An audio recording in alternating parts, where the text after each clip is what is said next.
What's going on, everybody? You have Tone here with a bit of a different video this time around. I know it's been a while since I uploaded anything onto my channel, but this video right here is pretty much going to be a little bit different from any video that I did in the past.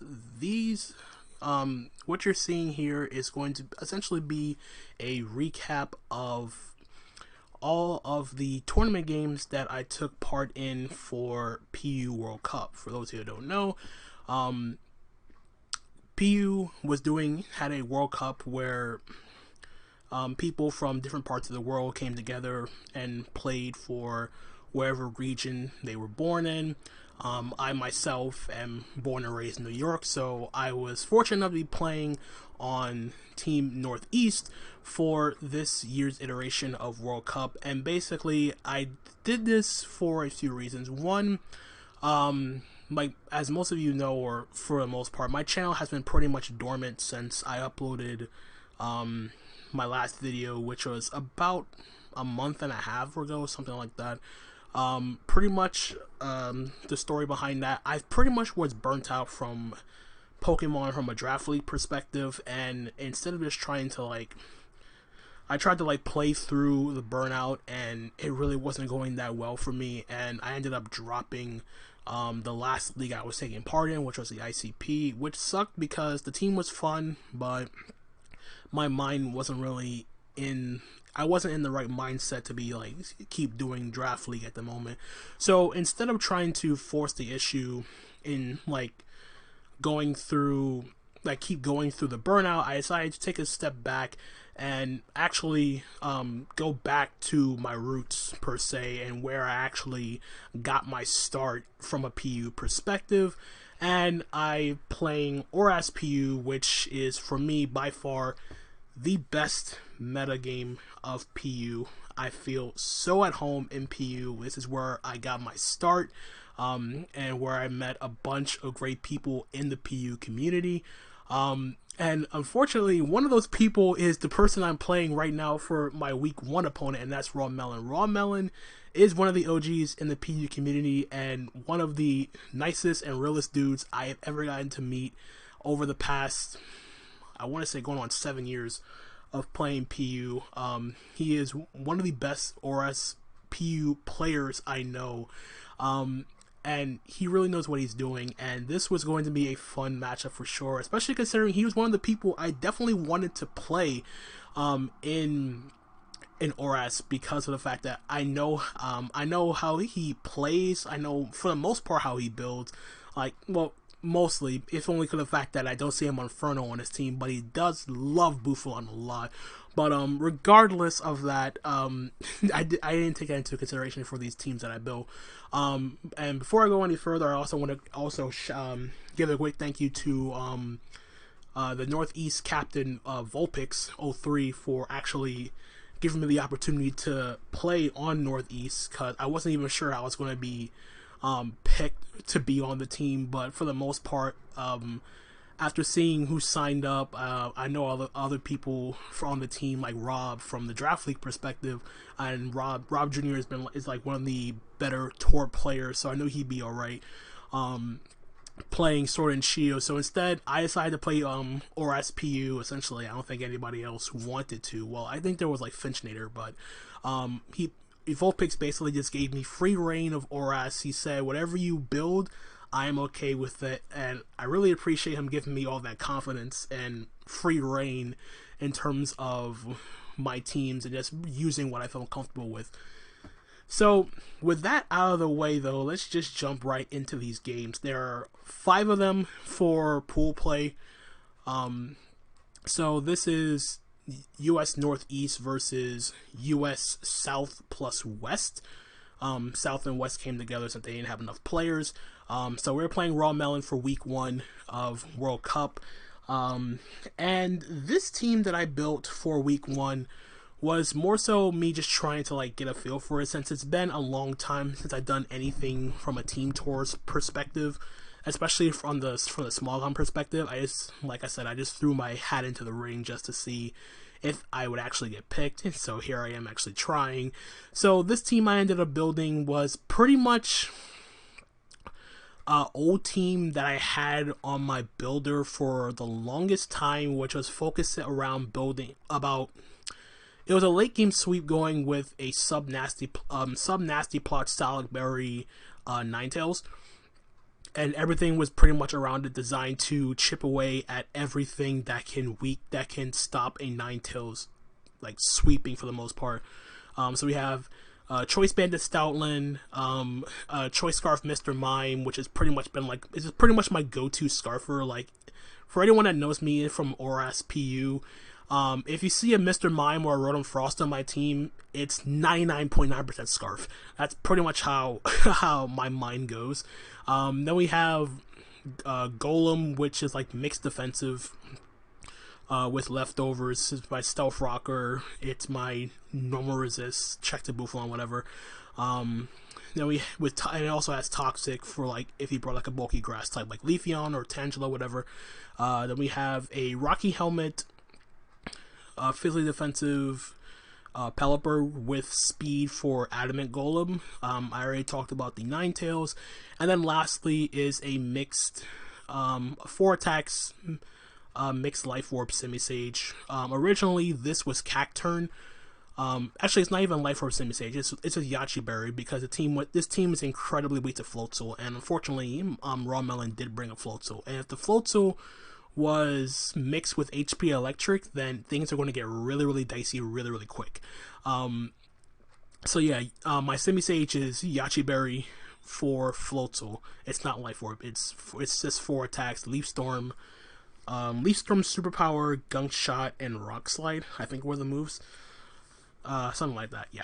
So as you see, my opponent, so Rawmelon decided to bring like some sort of it's more like a bulky offensive sort of team. Whirlipede for spikes, Golem with rocks, Drifblim for spin blocker, and potential setup mod, either it's Calm Mind or it's sub Lychee Berry with acrobatics. Buffalon is usually on teams like this, it's usually like sub SD. It could be AV, but I doubt it. And then Combuskin is also another sweeper that can take advantage of spikes set by Whirlipede. So with that out of the way, let's just jump right into the matchup itself. So I'm gonna lead off with my I'm gonna end up leading off with Pelipper. I believe it was Pelipper I led off with, just because I feel like it had the best lead matchup, especially if he led off with the Whirlipede or the Golem. So here I'm just going to go straight for the Scald here, just try to break the sash. It is bulky Violate Whirlipede, which makes sense because it gives him more staying power, allows him to get up more spikes. He goes for the Toxic here as I go for another Scald. I don't have Hurricane on this Pelipper. And here's where I end up making some pretty bad plays with my Pelipper. So he's going to Protect here as I Roost. And the reason why I went for Roost here was because of the fact that I thought that the Whirlipede would go for Endeavor on this turn. Like, the Whirlipede's at 28%. I thought he would Endeavor. It's faster than me. I thought the combination of Endeavor plus toxic damage would have eventually knocked down my Pelipper, and this is my only way of getting rid of hazards. So I roosted here in case he did decide to do that, but he's going to Protect to see if I go for like another Scald or whatever. And then here's where I start misplaying a lot, because I'm actually going to Roost again as he's going to get up a layer of spikes now. Like, I'm really expecting him to go for the Endeavor here, but he doesn't show it, and it was only afterwards that I figure out that, oh, hey, this Whirlipede doesn't have Endeavor. He already revealed all 4 of its moves. He went for spikes, he got Toxic Spikes, he Toxic my Pelipper, and he went for Protect. So there's absolutely no way he had, there's no way he has Endeavor on this Whirlipede. It was just designed to get up as many layers as possible and then Toxic something and then die. That was pretty much it. Nothing. It was a pretty straightforward Whirlipede, and I didn't realize that. So I'm going to Roost again as he's going to drop here, which gives him the free switch into Floatzel. And here is where the situation. This is the problem with this, because he didn't care about Whirlipede. It's only they got up spikes. Specifically, Toxic Spikes in particular is pretty problematic because I can't like sub as freely as I wanted to with the Ninetales. And on top of that, I have no T-Spike absorber. Like, it's kind of like the main T-Spike absorber in this tier is either Roselia or Muck, primarily Muck. T-Spike helps out my Stoutland though, since I get a free facade off on everything. But I can't I need to at the very least chip down the Golem, which hasn't come in yet.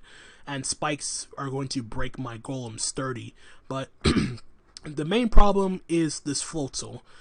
I don't have an adequate switch-in to Floatzel, especially, like I said, if he's hitting power electric, then he's going to go for it, and then my Pelipper's going to die. I also can't go Golem, because if he predicts me, like, he can hit in power electric and then go for a water move the next turn, because I don't have an adequate water resist anymore, because my Pelipper is toxic. I wanted to keep Pelipper around, at the very least, to scald the Golem. So yeah, it's already a really, really bad spot for me turn 6. Especially considering he has up the hazards and he has a free switch in the Floatzel. So what I'm going to end up doing is making the aggressive play out into my Mime and pray he's not physical.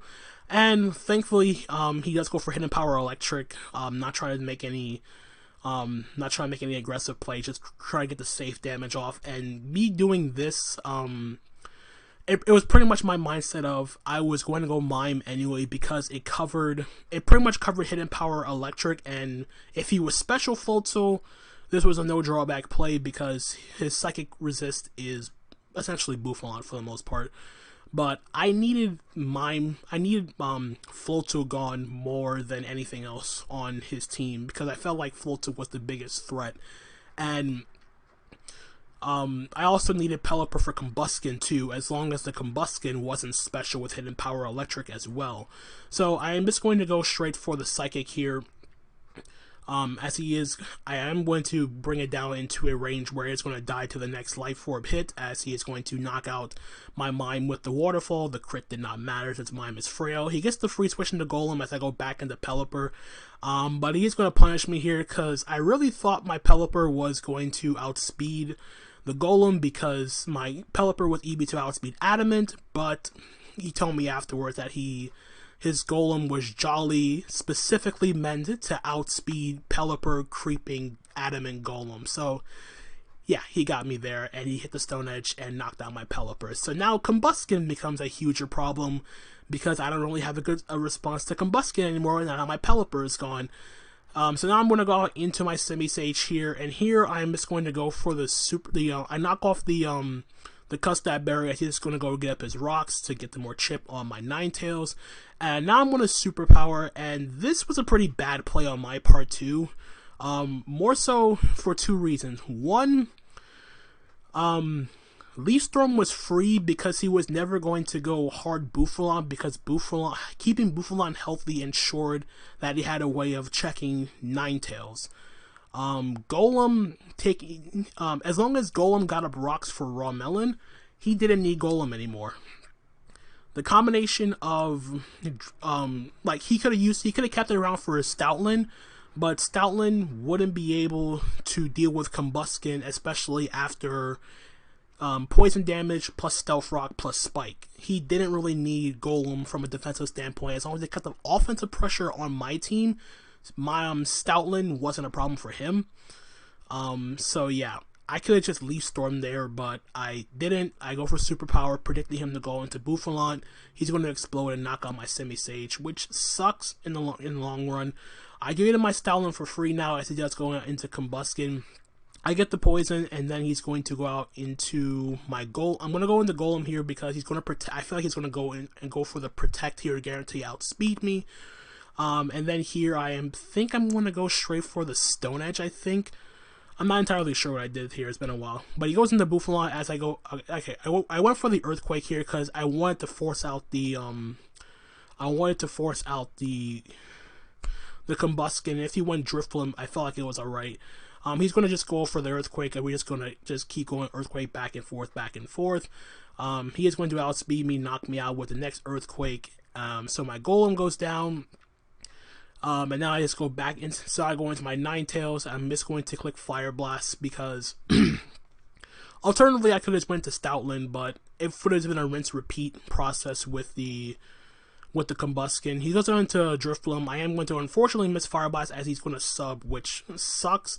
But in the long run, the Fire Blast miss didn't end up mattering. I'm going to break the sub with the next Fire Blast. He's going to sub again. Essentially just try to get himself into, He's going to get himself into Unburden Rage as he's going to sub for the last time, get the Lychee Berry, get the attack boost, and get the Unburden boost.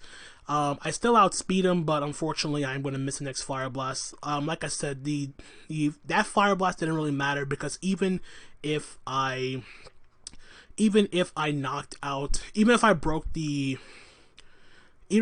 Drifloom's substitute with the Fire Blast, I still had no end play. I had no end game for Combuskin because Combuskin was just protected and then knocked out my Stoutland and then knocked out my Ninetales. So regardless, this game was, I played this game pretty bad for the most part. I over predicted a lot. I didn't really pay attention to the Whirlipede in terms of the moves, and yeah, I basically just got punished pretty badly as far as I'm concerned. Like, my game plan just went down the drain pretty quick as far as I'm concerned. But yeah, you know what, to me, this was, if I was going to lose to anybody, I feel like losing to Rawmelon wasn't really something worth like hanging my head on, like getting upset over, because I lost to someone who knew what they were doing. Like, they got themselves into the best position possible for them, and it was pretty much like GG from the minute Toxic Spikes got up, as far as I'm concerned. Like, I had no removal as well, so those hazards, when the hazards got up, they were up to stay for the rest of the game. So I didn't really do a good job of like keeping my foot on the gas, or like getting off to any start whatsoever for the most part. So like I said, the Fire Blast misses didn't really end up mattering because I either lost to this or I lost to Combuskin at the end of the day. So that was my week 1 game. So I'll pause and be right back with my week 2 battle. Alright, so here we are with my week 2 game of PU World Cup, taking on Zephyri, representing Team India, if I remember correctly. And Zephyri brought a very interesting team, which looks essentially like some sort of balanced hazard stack with potentially a Sheer Force Mawile.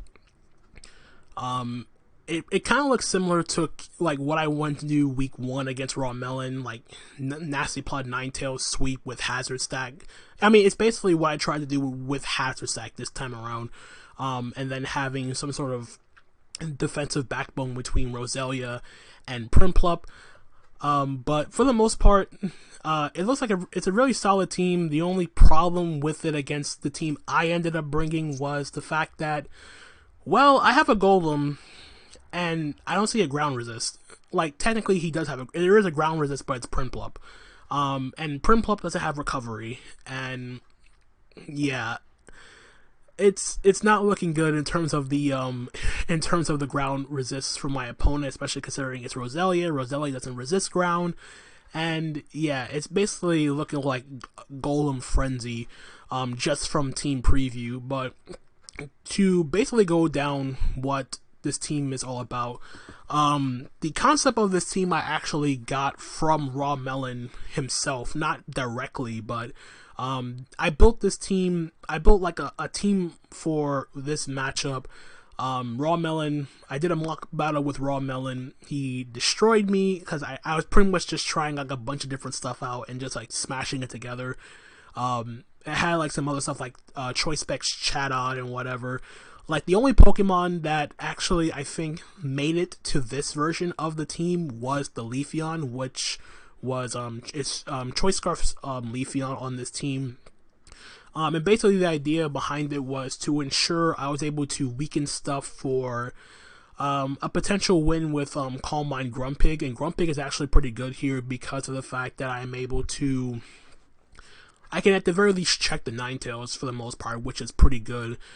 Scarf Leafeon, excuse me, gives me speed control. It gives me something faster than potential Choice Scarf Rotom or Choice Scarf Chatot, and it gave me something faster than Floatzel.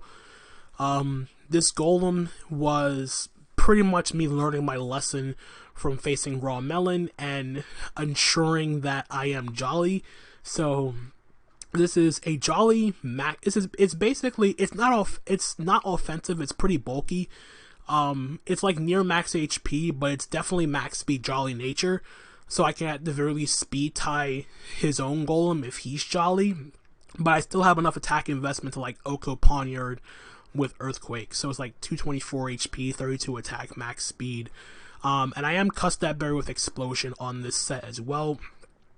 I also opted for Swanna because I wanted some sort of the way how week 1 ended with me getting overwhelmed by Hatcher Stack, I figured if my opponent brought Hatcher Stack again, I wanted to have a defogger that at the very least can punish potential defog deterrents, mainly the Poniard and the Perugly, so which is basically the only real defog deterrent in ORAS.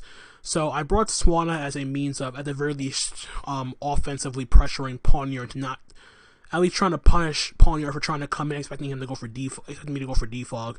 And then we have a pretty standard sub SD Bouffalon with Return and Earthquake, which is going to be really, really good because, like I said, my opponent doesn't have a ground resist. And it sets up on print prep like for days. And then we got the last one here. We got this last one here didn't really make the original final team. Like the original last one was Clefairy, but Clefairy, while it was good because I wanted heal bell support for my Bouffalon and pretty much my setup, all my potential win cons went between Bouffalon, Leafeon, and Grumpig.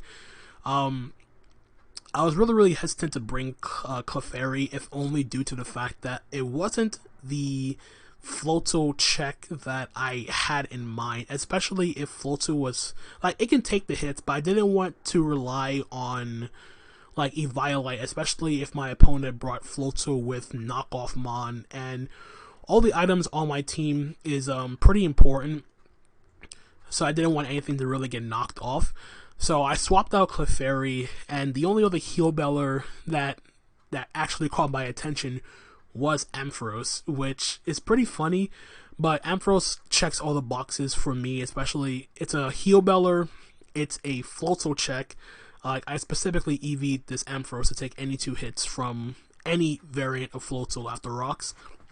And more importantly, it gave my team momentum, which this team did not have since nothing like Baton Pass is banned and all that stuff. So yeah, having that slow Volt Switch into anything on my team is pretty imperative, but for the most part, Ampharos is pretty straightforward. Volt Switch, Hidden Power Ice, Heal Bell, and Toxic. But yeah, so as I mentioned earlier, my opponent doesn't have a ground resist, so my go-to play is to just straight up lead off with Golem and just start clicking Earthquake against everything. The only bad lead would be if he let off with Prinplup or Roselia. But I felt comfortable, at the very least. Well, the main bad lead would have been Prinplup at the most part, but nothing else on this team wanted to take an Earthquake from my Golem. So leading off with Golem was the overall best lead for me, as he ended up leading off with Stoutland, which is perfect because I get up a free Earthquake on that. So I do over half to this Roselia, and this is better for me because if he stayed in with Stoutland and got off a superpower, he then would have had to take an Earthquake at -1, which is definitely something he didn't want to do.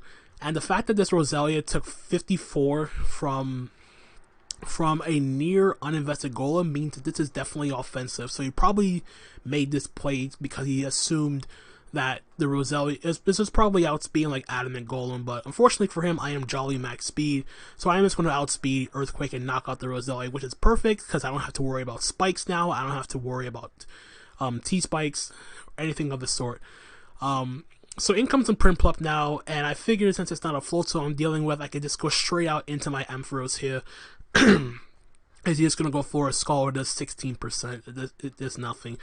So I'm expecting him to go into Golem. I'm just going to make the safe Toxic play, because like, going for Toxic here was no drawback, because of the fact that he would, like, if he went, like, the only bad lead is if he went, like, hard Mawile for some reason, but if he stayed in to try to Toxic me, or if he went Golem Toxic was a no drawback play because at the very least I was going to stay in on Mawile and Volt Switch regardless.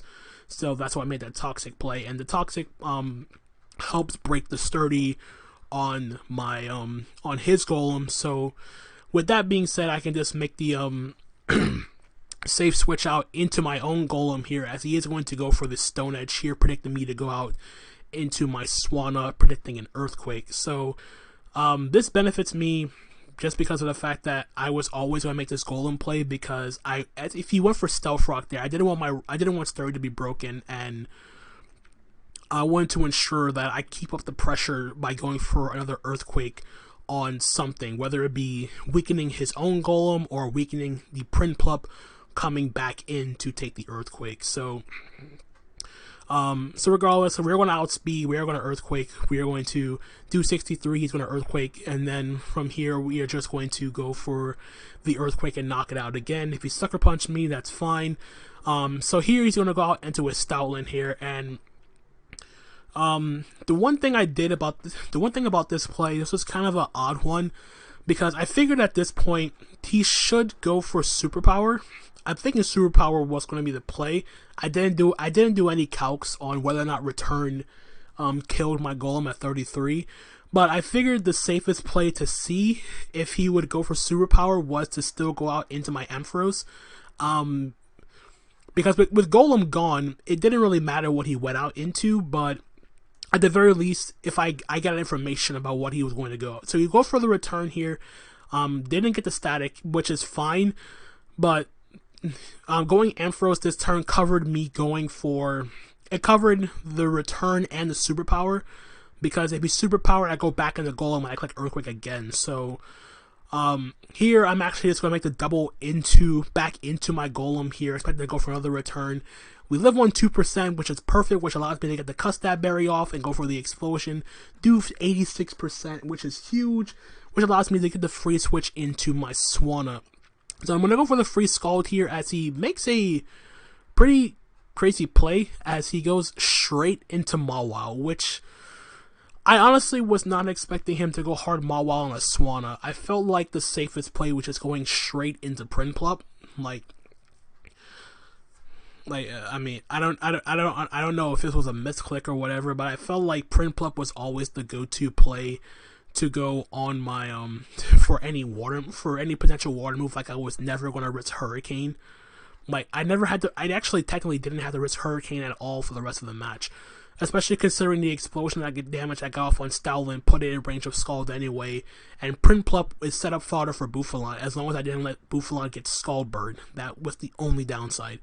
So he makes it so there's an aggressive Mawile play as I go for the Scald. I get the crit, and on top of that I get the burn as well. He reveals lefties, which means it's a more defensive Mawile spread, as I'm just going to finish off with the next Scald, which is perfect because that's one less thing for me to take a hit from the Bouffalant. I go out into my Ampharos here. I think it's going to go for the Toxic, but it's going to give me a free Volt Switch, as this should still outspeed, as this, he makes this, the Stoutland sack here. Like, Volt Switch was very free. I meant to go out to Bouffalant here. I go into, and he goes into Prinplup. I go in to get the free sub up, as he is going to Scald, which is not going to break my sub. The other thing I forgot to mention about this Bouffalant set is, this Bouffalant is, it's max HP, but it's Jolly Nature with enough speed to outspeed Adam and Pawniard. So if you brought Pawniard, I'd be able to Earthquake that before it can, like, Iron Head or knock off or whatever. So I'm going to SD again, as he's going to go for the Skull, break my sub. I'm going to sub again. As he goes for a Scald again, and I make a bit of a misplay as far as I'm concerned. Well, two of them. This was the first one. I should have got the +6 and guaranteed get the kill. That was the first one. This was the second one. This was me subbing again, because at this point the crit didn't matter, because I actually blanked on Prinplup getting on me putting Prinplup in torrent range. So I basically subbed twice for no actual reason. And like I said, I blanked on torrent like right after the game, and then if I didn't sub, then I would have been able to live the Fire Blast from this Ninetales. But he's going to knock me out, but I do get this free switch into Swanna. Swanna cannot Ninetales cannot like set up and kill me at the same time. Skull's going to do 29. It reveals leftovers anyway, and I just want to choose a +2 energy ball. We go for the Skull, and that's going to be a 4-0 win for us. So, yeah, this definitely was a game that should have been a 5-0, but I blanked. Like I said, I blanked on Torrent on Prinplup, and essentially threw away that Bufalon sweep. I could have avoided it altogether if I just got the +6. Like I already mentioned it in the team chat afterwards, like, oh man, I blinked on Torrent. I should have swords it the 3rd time to ensure I got the kill and still had the sub up. But yeah, regardless, the team functioned very, very well. Granted, Grumpig and Leafeon never hit the field, but yeah, shouts to Golem. I mean, this is what happens in these types of matchups when you don't bring an adequate ground resist against Golem teams, or not even Golem, but like Camerupt or whatever, or at the very least a bite. But yeah, that was my week 2 game for World Cup, and I'll pause again. We'll get on over to week number 3. Alright, so here we are with my week 3 battle of PU World Cup against Splash, who's playing for Team Brazil. And this was a very interesting one as well, as more so the fact of, well, looking at the previous games that from Brazil, from the ORAS PU perspective, their matchup or their team, the team they essentially brought was very, very hyper offense oriented. Like week 1, it was more like a sticky web sort of offense with Levani. Week 2, they brought a similar scheme of hyper offense hazard stack with Crustle, and I figured that they would try to pull this sort of thing off again against me. So I decided to go along the route of, well, if you're going to hazard stack me, I can hazard stack you right back. So this team was essentially built with it's more of a balanced hazard stack sort of option I decided to go for. Centered basically around bulky nasty plot Behemoth, because I was looking just for a Pokemon that could just take advantage or not get overwhelmed by offense, and the one Pokemon that came to mind for sure was Behemoth, specifically due to the fact of Behemoth has good bulk, it has recovery, it has nasty plot, and for the most part all I needed in this matchup was Psychic plus Thunderbolt, which hits his entire team neutrally. His Psychic resist doesn't exist on this team since it's hyper offense. You can't really cover for everything against hyper offense. The Golem is literally the exact same Golem from week 2. Nothing changed about that. And then my spiker of choice, I decided to go with Quilladin. And the reasoning for Quilladin is pretty straightforward, especially considering that if you're going to bring spikes, unless you're using Whirlipede on like bulky team, like if you need a toxic spiker, I at least want to have a spiker that doesn't automatically lose to Golem. Quilladin fit that bill, as well as it gave me something that doesn't let me get destroyed by Floatzel, since this Floatzel is mixed defensive, so even if it's naive max special attack Ice Beam, it won't kill. It won't kill Floatzel. I mean, Floatzel won't kill Quilladin. I can then go for Seed Bomb. I can phase things out with Roar if they're setup sweepers, whatever, and then get up a layer of the spikes. The other good thing about Quilladin is it sets up spikes all over Roselia because of Bulletproof. So Roselia can't Sludge Bomb me. So basically what we'll be doing is essentially just trading spikes for spikes. But the thing is, Roselia can't touch me. Granted, I can't touch it, but at the very least, I can Roar. I can get up my layer of spikes. If I get up rocks with Golem, I can just start phasing things in and out and rack up that chip damage. And the chip damage helps out not only my Behemoth, but it also helps out my Dragon Dance, Yachi Berry, Altaria, which heavily appreciates hazard support because it is fairly weak offensively. Yachi Berry, to ensure I don't die to Ice Beam from the Floatzel. It's pretty standard from an ORAS PU perspective. I am running a Floatzel of my own just because it's another Pokemon. It's a fast Pokemon and takes advantage of the hazards that I can set up, and then Choice Scarf Rotom Frost just for additional speed control And another thing that benefits from checks and stuff getting weakened. So with that being said, I am going to lead off with Quilladin in this matchup, because Quilladin has a pretty good matchup against every Pokemon on my opponent's team except for Drifblim. Like, if Rampardos leads off and it goes for like Ice Beam or Fire Blast, whatever, I could still live the hit. But it doesn't want to appreciate taking a Seed Bomb or whatever. And if he leads up with Roselia, I get up Spikes. So it's a no drawback lead as far as I'm concerned. So I'm going to lead off with my Quilladin. He's going to end up leading up with the Purugly, which is fine by me because he's going to U-turn. It's not going to do much damage. He's going to go into his Roselia. I'm going to get up a layer of Spikes. Like, it does, like, Return's not going to do anything. So here we just trade up, so basically these next two turns I'm just going to be trading layers of Spikes. I get up my third layer, he gets up his third layer, and then I roar. And unfortunately I get in Drifblim right away, which sucks. It's bad, but at the same time, it's not the worst thing in the world, because, if it's acrobatics like the Drifblim that, Rawmelon brought against me, that's the only bad thing, but the good thing is it still has its items, so acrobatics won't do that much. So on the off chance he does decide to go for a substitute expecting me to switch out, I am just going to roar again, because this is the only thing on his team that doesn't appreciate that is immune to spikes, but everything else on his team is a different story. So I am just going to go straight for the roar. He's going to reveal he's Calm Mind though, as I'm going to roar him out, and I'm going to get in his Stunfisk, which is okay by me, which I'm going to go into my Altaria, and he gets up his rocks. So the reasoning, so let me pause right here. So the reasoning I went Altaria here, on the Stunfisk is for two reasons.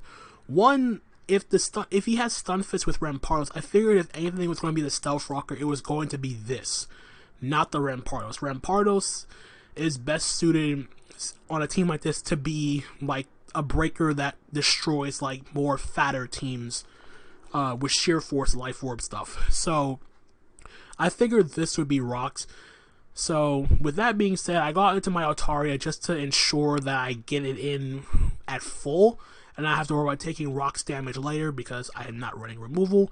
I go for Earthquake here on the off chance he decides to just on the off chance he decides to just go straight up for like a Toxic or whatever.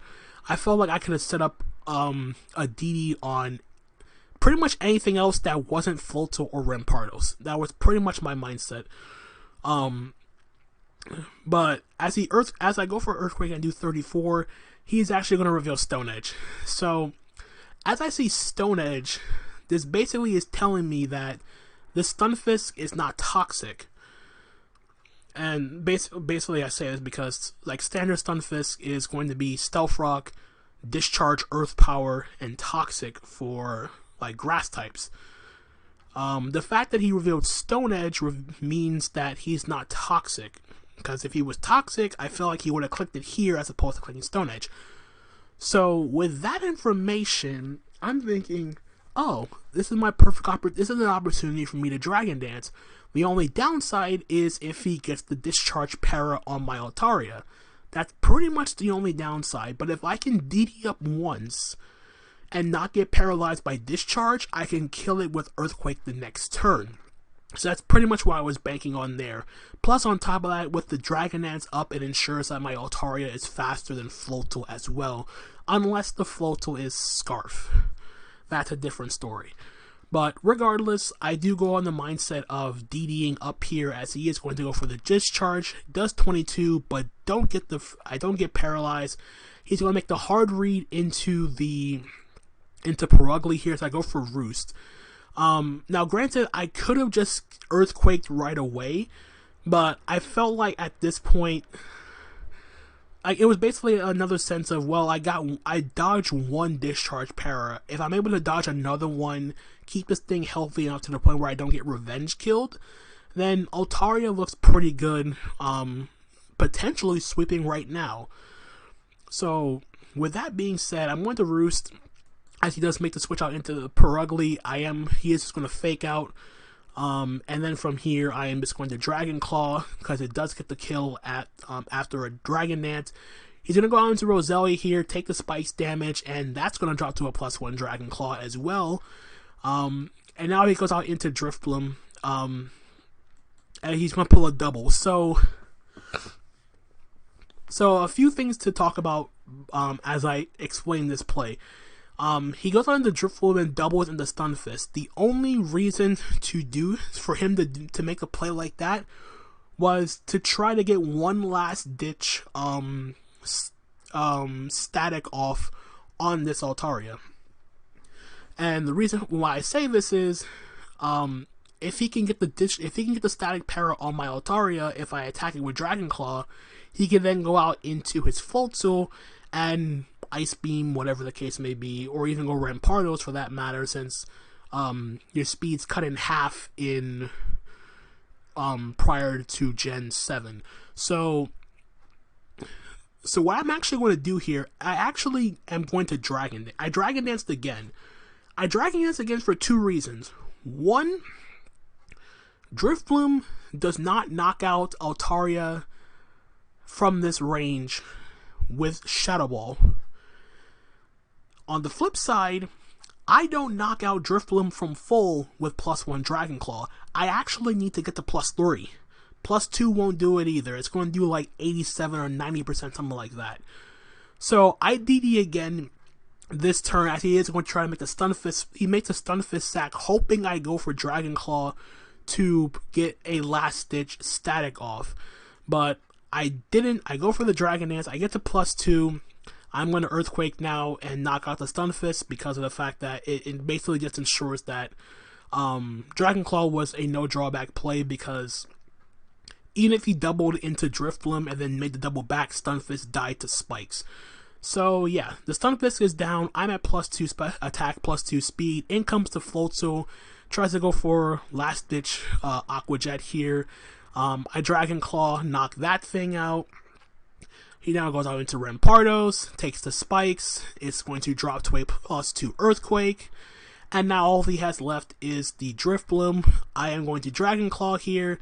Doesn't kill, does 87, gets the Citrus Berry to activate. He Calm Minds here, but luckily for me, well, not really luckily, but Altaria is still faster than Unburdened Drifblim, and we are going to get the 6-0 sweep. Granted, some luck did play a factor into how this game ended. Well, not really how the game ended, but yeah, I definitely was fortunate enough to not get discharge parried by the Stunfisk. But overall, the team ended up working out a whole lot better than I expected, especially considering I got a 6-0 with only 2 Pokemon. Behemoth didn't do anything, Golem didn't show up, Floatzel didn't show up, let alone the Rotom.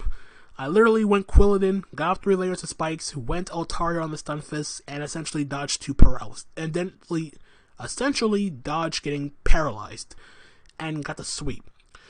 I could have avoided the risk and gone straight for a 3rd Dragon Dance to ensure I knocked out the Drifblim from full, but like I said, I didn't do any calcs towards the end because I felt like I was either winning with this or with the Rotom or something like that. Technically it could have been a throw, but for the most part, Drifblim doesn't really.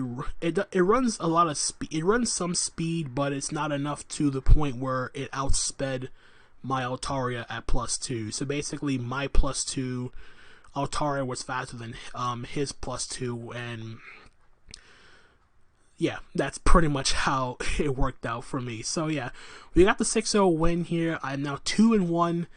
Heading into week 4, which we'll show in a bit. Alright, so we are back here with week number 4 of World Cup, taking on Pohjis and representing Team Europe. As you can see, I did not actually end up playing this game. I had to be subbed out last minute due to something that came out for me IRL. Which sucks because Pohjis was one of the people I definitely wanted to play for World Cup, especially like Pohjis is a really solid player, not just in PU but in other gens as well. And yeah, this wasn't actually the team that I was going to bring if I was the one playing Pohjis. So I built this team like I think like right after Chiat subbed in for me, since they preferred a more balanced approach. The team I built was a whole lot more offensive and was looking to like just break down Pohjis' standard-ish builds. Like it's a very like Pohjis builds some very solid balanced teams that always has like strong stealth rocker and then like very bulky physically defensive Pokemon with recovery. Like he's used Pelipper, he has Tangela, and in this case he has Beheeyem, unless the Beheeyem was Trick Room. But I built this team for Chiat to give for a more balanced approach to try to at the very least counteract as much of the tier as possible. Starting with a very straightforward like Probo. It's like a very straightforward Probo Muck team. Probopass wasn't really doing much since there's no Steel type to trap for Muck, but the Golem is problematic. But Golem is handled by Vibrava. The other good thing about the matchup for us is the fact that Pohjis does not have the best switch into a Choice Specs Mr. Mime, which is what this Mime is. Mostly everything on his team just drops to Specs Dazzling Gleam for the most part, if positioned well, and then the last two is pretty much standard Floatzel. Well, it's not really standard. This is actually a choice. It's actually Scarf Floatzel and standard Life Orb Zep Striker. The Floatzel, it's like it has Switcheroo, and then it has like Hydro Pump, Ice Beam, and Focus Blast, I think is the third move. But yeah, it's modest Scarf Floatzel, since it's the fastest Scarfer like in the entire tier, and I felt like it'd be good for some speed control, especially with like a Scarf Leafeon, excuse me.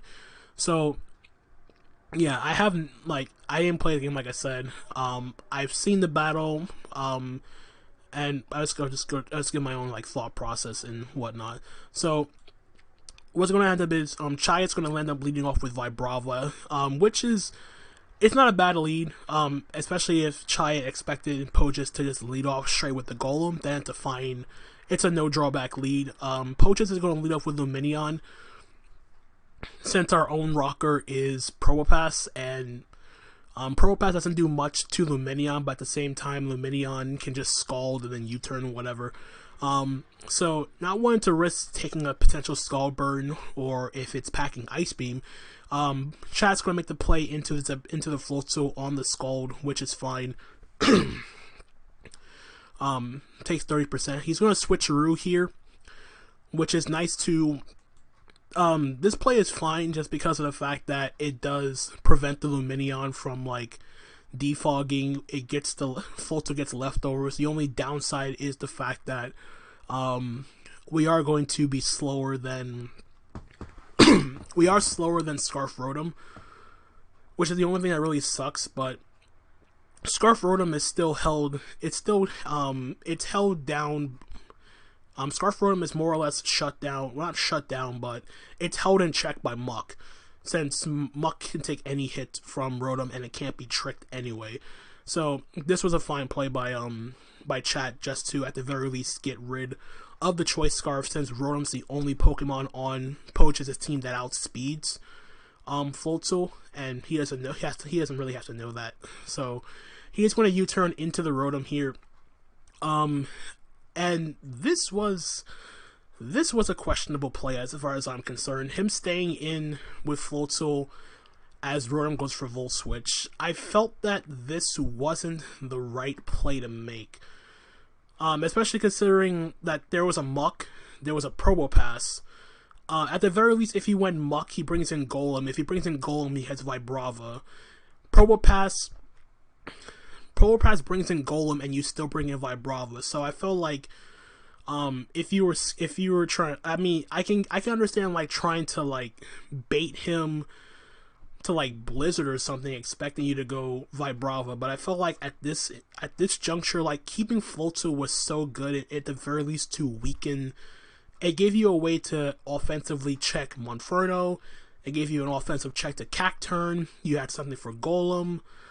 Staying in with Volt Switch and staying in and risking that Volt Switch was pretty, like, it wasn't really a good play, but this play was more so factored in by the fact that, like, it's more so like a metagame thing, like, so I'm not really going to fault Chaya for that, if only for the fact that, like, he didn't, like, he probably didn't think that the Rotom was going to be Scarf, so he stayed in to Focus Blast. So that's the other thing I was thinking of why he stayed in and made that play. But at the same time, it just felt like it wasn't really worth the risk to try to Focus Blast the Rotom in the first place, because he had a Probopass and a Muck in the back.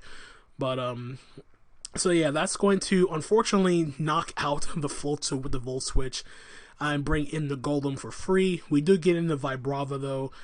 He is going to go out into Lumineon and make the safe U-turn play on the Lumineon to bring in the Probopass. Now, granted, I felt like he was going to go out into Zebstrika at the very least, but Zebstrika brings in Golem every time. He does get up his rocks though as he brings back in Golem. But he's going to make the play back into Vibrava because it's the no drawback play, goes for his own rocks. Pohjis brings in Lumineon, gets off the damage with Earthquake. And United makes the play out into Muck here on the incoming Scald, and I believe he's just going to start just poison jabbing. Like, he's going to keep scalding. He poison jabs here. Like, Lumineon doesn't really do anything in this matchup because, like, we don't have Floatzel anymore, and Pohjis is Lumineon's expendable. He's going to Scald again, and he's going to actually Curse. I can get why you want to Curse, but at the same time, I kind of don't, as he's going to go out into Golem here. He's going to rest as well, which another play I kind of don't really get. He's going to stay in Toxic. I expect him to go to Vibrava. He's going to Sleep Talk another Curse. And now he's going to make the play out into the Vibrava as he's going to go for the Earthquake, trying to get the damage off. So, I mean, I can pretty much understand, like, why I make those plays, but, and he's going to dodge another Toxic as well, so that's actually pretty unfortunate as well. He's going to U-turn into, I believe, yeah, he's going to go hard into Mime here, which, is he's going to go for another Toxic. So this kind of sucks. Let me actually slow down a bit. So, like, I understand him going for Curse. Like, he was trying to bait the Golem to not want a Toxic right away because the Vibrava was an issue for Golem, and then, like, he made some very adequate plays. The only thing that sucks here is now the Mr. Mime is Toxic. I felt that at the very least you probably could have tried to sack Probopass as well, because Probopass pretty much did its job, and like I said, Muck dealt with Rotom anyway.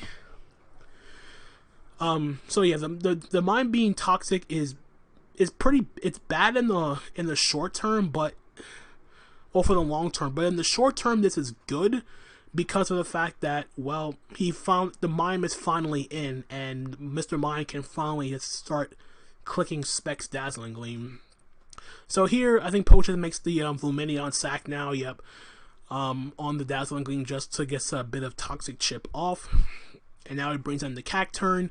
I think chat's going to go into Vibrava here, expecting him to Sucker Punch. Yeah.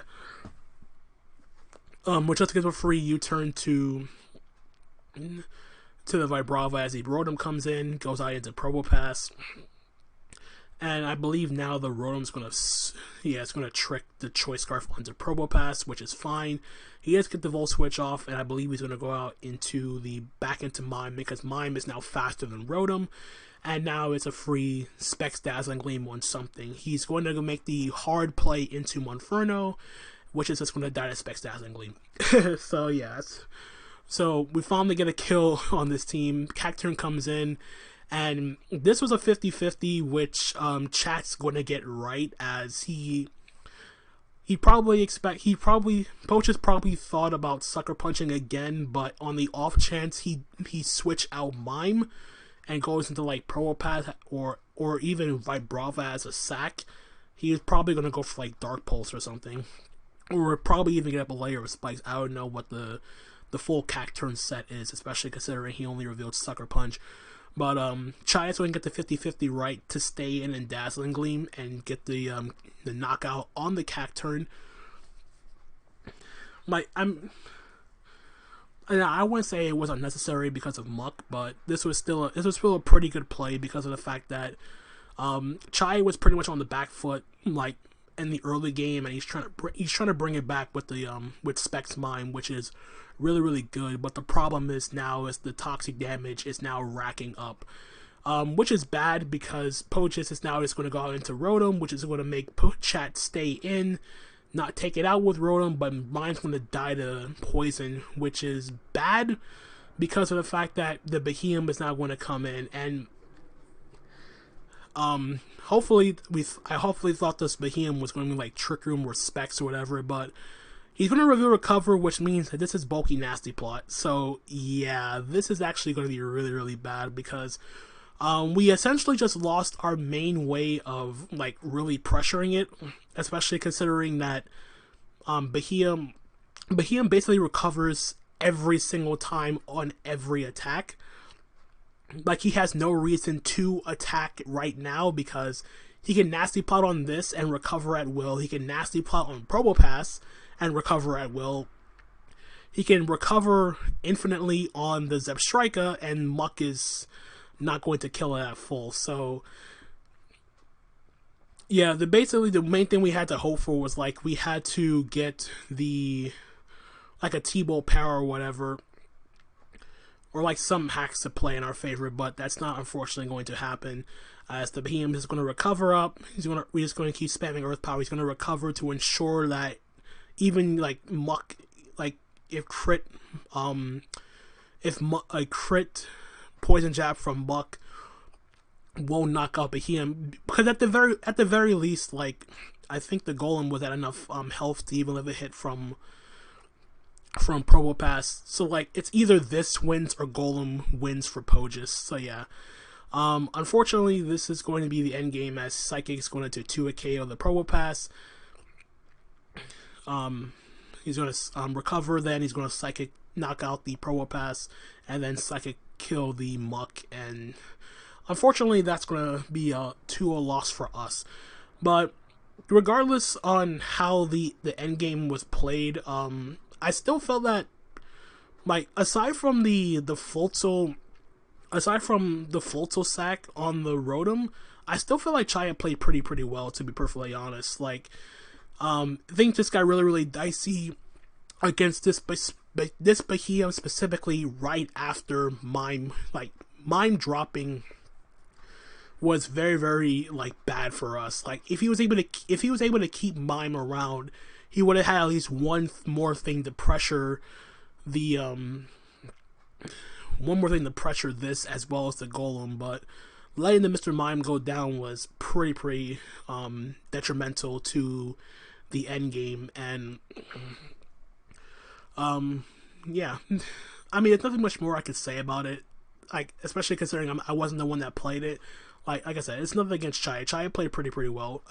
Aside from that Floatzel, the Floatzel sack against the Scarf Rotom, like, it just felt unnecessary to risk him being Scarf. Like, just looking at the team, his team was fairly slow, and that needed a Scarfer. So, like, I can't really fault him for not knowing that Rotom could be Scarf on a team like this. So it was more like the more knowledgeable person won this game, and it pretty much showed how the end game went for Pohjis, especially considering he made the appropriate sacks to ensure that the Mr. Mime died to Toxic. Like, so yeah, so that's going to be week 4, and without further ado, we move on to the 5th and final week of World Cup pool play. Alright, so here we are, guys, with the 5th and final week of World Cup pool play. So we're taking on Lennart, representing Team Germany for this battle.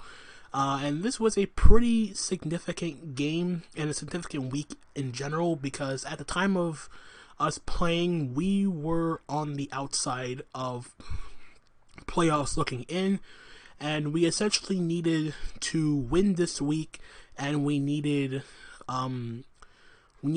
Team Europe to at the very least tie or beat Brazil to have any shot of making playoffs. But first things first, we had to take care of our own business.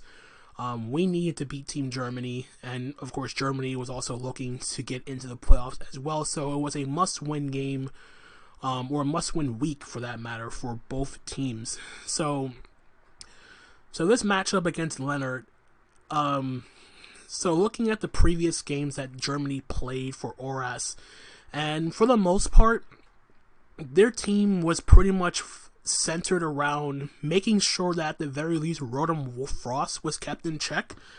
They brought like Chin Chow, they brought Seeking as well as a Rotom Frost response, and here in this case, just looking at the team, they have no ground type, so that Zephyri is definitely going to be Lightning Rod.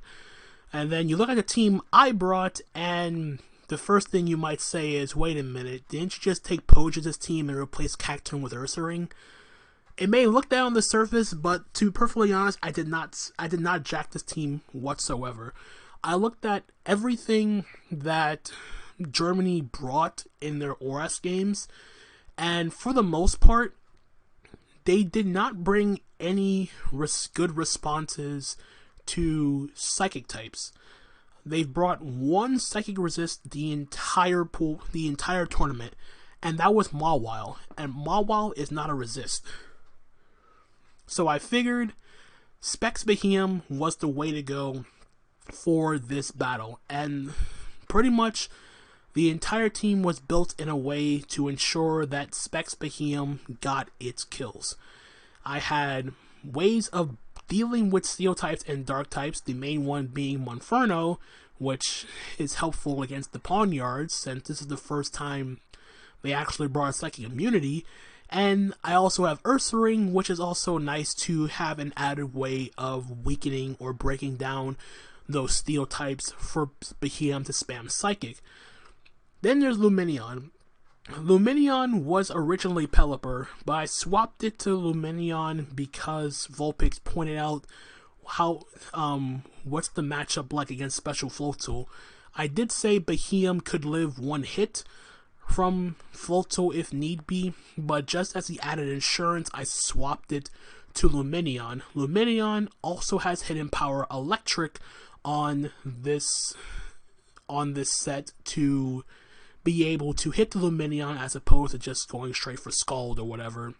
So it's basically standard Lumineon with hidden power Electric over Toxic.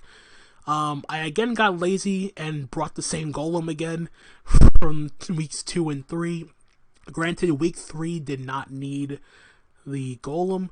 And then I brought Scarf Rotom Frost because I felt like this team was built well enough to the point where I can wear down the electric checks, or in this case, electric check, which is basically just that Zephyri.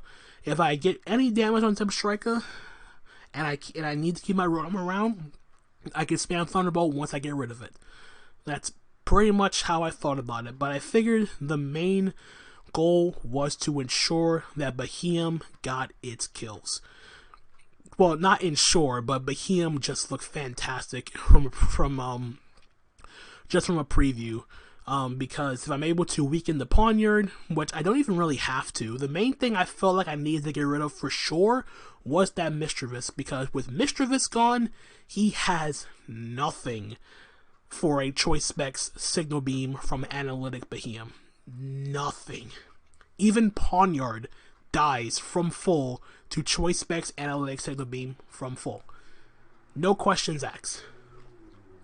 So with that being said, considering the nature of my opponent's team was hyper offense, since there's a Crustle, there's a Spin Blocker, a Defog Deterrent, Speed Control, and potential win con. I don't know what the Grumpig is supposed to be. I'm assuming it's like some added Monferno check, but Monferno check is dealt with by Ursaring if I'm able to activate my Toxic Orb.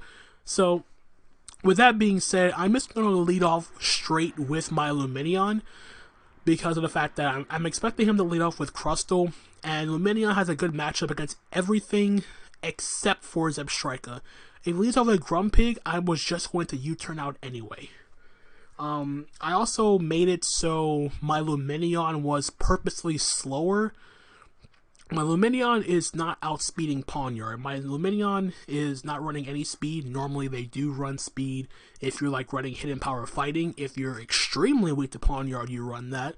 But I felt like between Signal Beam on Behemoth, I have him on Inferno, I have a close combat Ursaring, Golem can knock it out with Earthquake.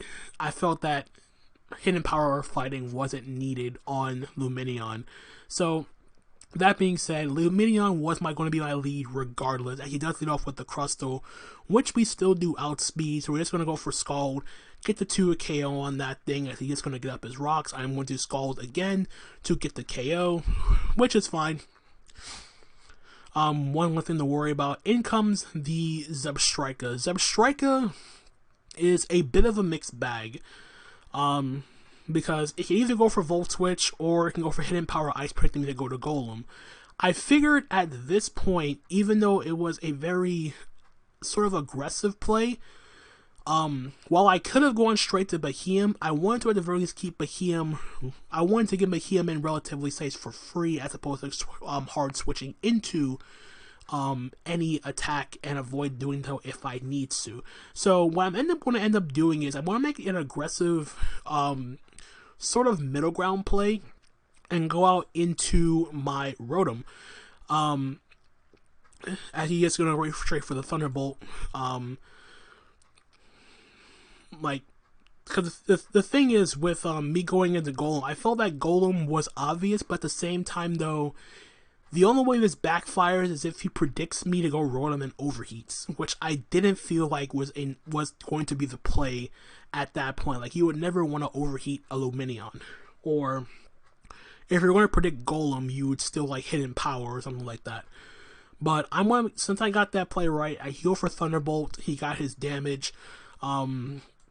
And I'm going to go for Blizzard here, do 85, yeah, 85, and he's going to Hidden Power, and since it didn't say it was not very effective, that's Hidden Power Grass. So that pretty much shows why he was so confident in making that Thunderbolt play, because the Zephyri had HP Grass. Granted, it also revealed the Zephyri was not Life Orb, which means it was probably Magnet.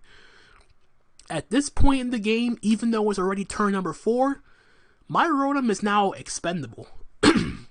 Why do I say that after only 4 turns? 2 reasons. 1, Rotom did its job already. Rotom got the damage off on Zephyri. Zephyri is in range of Mach Punch from Inferno. I don't need Rotom for pretty much anything else. 2, Fulto is dealt with by Luminion as long as I keep that thing healthy. So at this point, Rotom could just do whatever. I could sack it whenever. So I'm just going to go for the Blizzard again here, as he is going to make the play out into the Grumpig. To eat up the Blizzard. Oh yeah, this was also the backup. The other backup Rotom check in case I spam Blizzard. So yeah. So seeing as though Rotom still had some sort of functionality as a sack, I'm now going to make the play out into my Behemoth, expecting him to go for a Psychic. But he's actually going to go and reveal Calm Mind, which kind of concerned me a little bit, but not extremely. Which is now going to lead off into my next play. So what I'm thinking is, I see Calm Mind Grumpig. So the next thing I'm thinking of is, what does Grumpig want to do next? Is he going to Calm Mind again? Or is he going to go for like a Signal Beam or a Shadow Ball?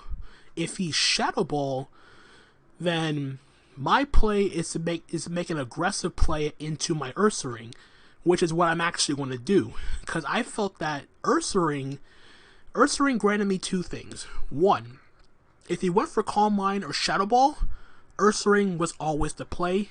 And 2, if he does make that play, I give my Toxic Orb to activate, Quick Feet comes into effect, I outspeed this Grumpig, I force it out. So with that being said, since I see Calm Mind, I figure he's either going to Calm Mind again or Shadow Ball.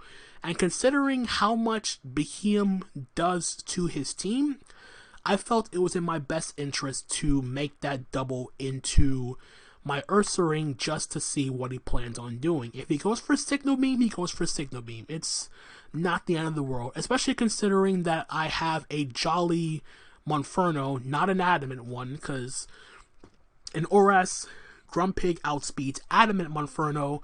I don't think he will make that play, so I think he's just going to try to outspeed Adamant. I'm Jolly, so I can at the very least chip that thing down with U-turn.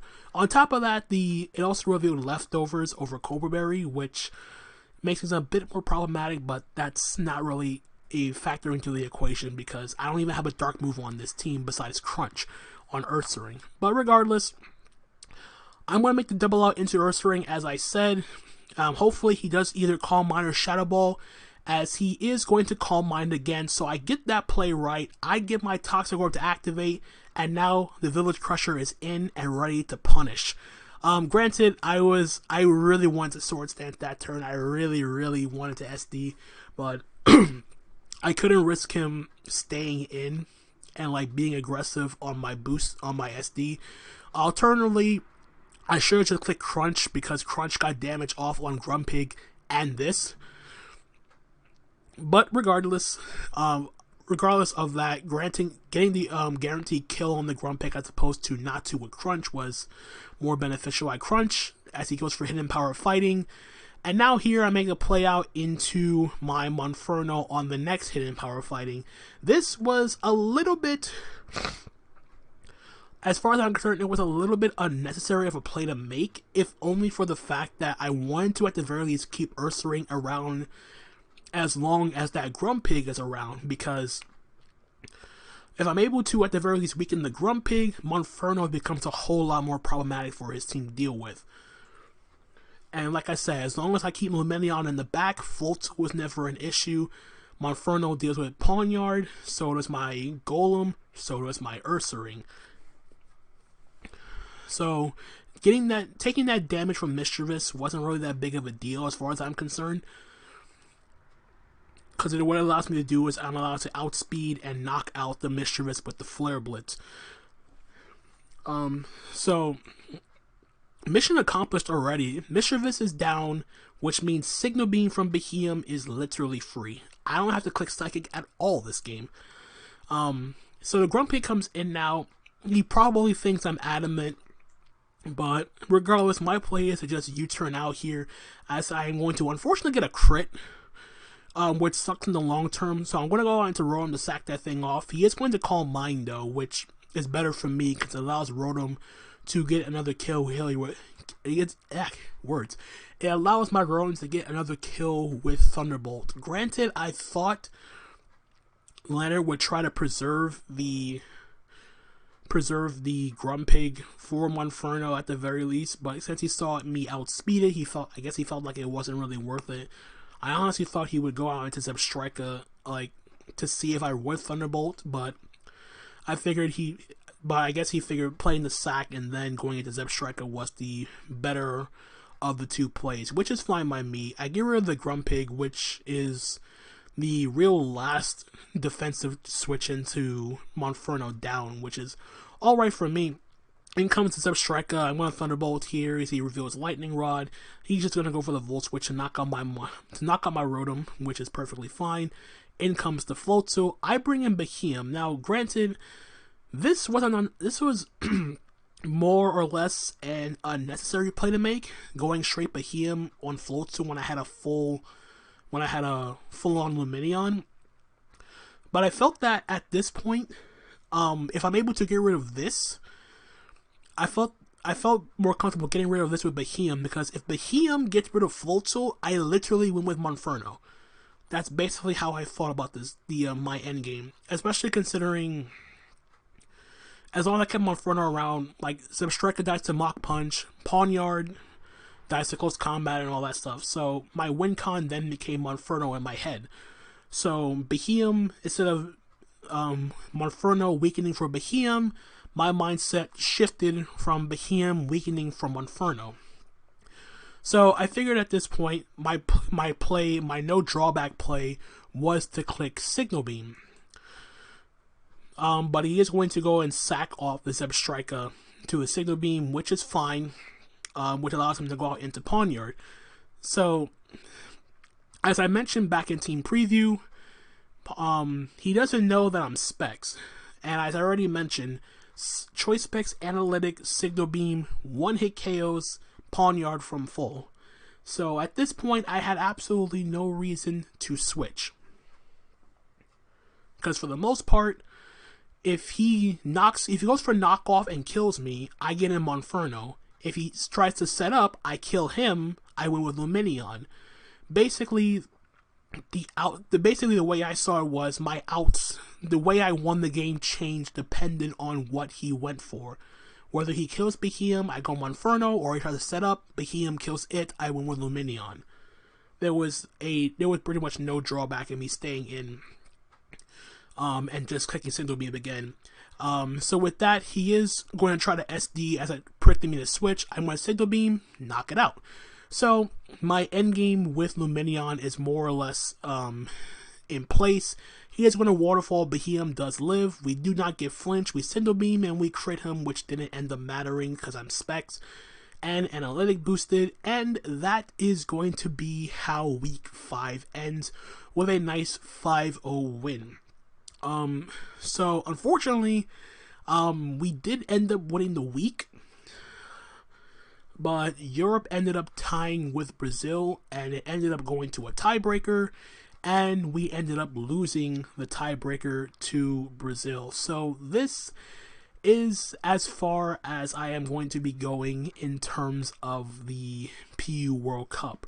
But regardless of the unfortunate way it ended, I definitely wanted to see how well we would have fared in playoffs.